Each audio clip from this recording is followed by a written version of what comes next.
ছোটবেলায় ছুটে বেরিয়েছেন গোটা গ্রাম, খেলেছেন ফুটবলও, আর এখন হাঁটার শক্তিও হারিয়ে ফেলেছেন নওগাঁর এই চার ভাই বোন, যাদের মানবেতর জীবনযাপন হার মানাবে সিনেমার গল্পকেও। শারীরিকভাবে অক্ষম হওয়ায় দুর্বিষহ এক জীবন পার করছেন তারা। চার সন্তানের এমন অবস্থা দেখে মানসিক ভারসাম্য হারিয়ে ফেলেন তাদের মা। এত ঝড় ঝঞ্ঝার পরও হার মানতে নারাজ তারা। জীবনের সাথে প্রতিনিয়ত লড়াই চালিয়ে যাওয়া এই চার ভাই বোনের দৃঢ় বিশ্বাস একদিন আধার শেষে আলো আসবেই। 10 বছর বয়স পর্যন্ত সুস্থ ছিলেন তারা। এ সময় আর 10 জন শিশুর মতোই খেলেছেন মাঠে ঘাটে। বয়সে 12 পেরোতেই অস্বাভাবিকভাবে হাত পা ছোট ও চিকন হতে শুরু করে, সে সাথে বেঁকে যায় শরীরও। তাদের বয়স যখন 10 বছর ছিল তখন তারা সুস্থ স্বাভাবিক ছিলেন। বন্ধুদের সঙ্গে ফুটবল খেলতেন, আড্ডা দিতেন, হাটে বাজারে যেতেন। অনেক স্মৃতি ছিল। এখন ছোটবেলার কথা মনে পড়লে কষ্ট হয়, অনেক সময় কান্নাও করেন। পরিবার সূত্রে জানা যায়, জন্মের পর সুস্থ স্বাভাবিক ছিলেন 33 বছর বয়সী আব্দুল হাকিম, 31 বছর বয়সী আলমগীর, 30 বছর বয়সী সালমা ও 27 বছর বয়সী আব্দুর রহমান। পরবর্তীতে বয়স বাড়লেও বাড়েনি তাদের আর উচ্চতা। আস্তে আস্তে তাদের হাত পা ছোট, চিকন ও বাঁকা হয়ে পড়ে। তারা হয়ে যান শারীরিকভাবে প্রতিবন্ধী। পরে অনেক ডাক্তার কবিরাজ দেখালেও কোনো লাভ হয়নি। আর্থিক অসচ্ছলতার কারণে দেখাতে পারেনি ভালো কোনো ডাক্তারও। ছেলে মেয়েদের এমন অবস্থা দেখে মানসিক ভারসাম্য হারিয়ে ফেলেন মা। এরপর চার ভাই বোনকে দেখাশোনার জন্য তাদের বাবা আবারও বিয়ে করে।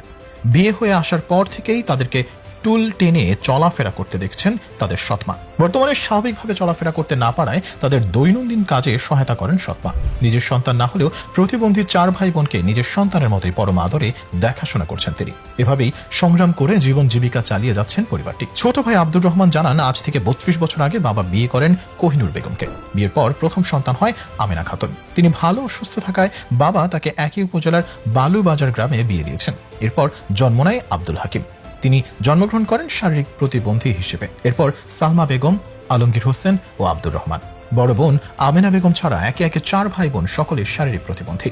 মা কোহিনুর বেগম তাদেরকে লালন পালন করতে করতে তিনি নিজেই পাগল হওয়ায় তাদের দেখাশোনা করার জন্য বাবা দ্বিতীয় বিয়ে করেন কমলা বানুকে। তিনি দেখাশোনা করছেন। সৎ মা হলে কি হবে, তিনি 24 ঘন্টা তাদের যত্ন নেন। কষ্টের কথা বলতে বলতে এক পর্যায়ে এই চার ভাই বোন বলেন, যদি আল্লাহ আত্মহত্যাকে পাপ না ঘোষণা করতেন তাহলে আমরা আত্মহত্যা করতাম।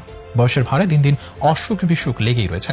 প্রতিদিন ওষুধ কিনতে হয়। টাকা পয়সার অভাবের অন্ত নেই। সবার ছোট ভাই বাড়ির পাশে ছোট্ট একটি দোকান দিয়েছেন। তাতে যেটুকু আয় হয় তা দিয়ে কোনো মতে চলছে তাদের সংসার। বাবার অনেক বয়স হলেও অনেক সাহায্য সহযোগিতা করে থাকেন। বাবা মা মারা গেলে তারা কিভাবে চলাফেরা করবেন, কে তাদেরকে খাওয়াবে পড়াবে আর বাজার করে দিবে, কে তাদের রান্না করে দিবে, সেই চিন্তা তাদের সব সময় খুঁজে ফিরে। বর্তমানে দারিদ্র্যের নির্মম কষাঘাতে জর্জরিত এই পরিবার।